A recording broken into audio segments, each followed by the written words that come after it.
Good morning once again, guys. So, andito tayo ngayon sa Arribas Empanada. Kakatapos lang natin mag-zumba and then dumaan tayo para kumain.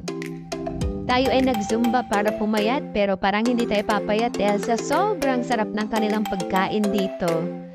Ayan, sana matry niyo dito, guys. Ang sarap-sarap ng kanilang empanada, lalo na po yung ham and cheese. Best seller po nila yon dito. Ayan, makita niyo kung gaano kalinis at kaganda ng place. Ayan, and very accommodating ang kanilang mga staff. Ayan, yung mga ating mga kasama. Kumakain na. At ito naman yung aking in-order.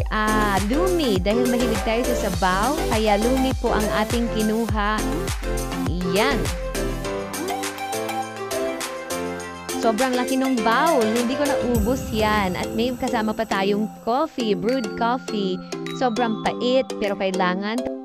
Ayan yung kanilang empanada, guys. Chicken po yung aming kinuha ngayon. And thank you for watching. Bye-bye!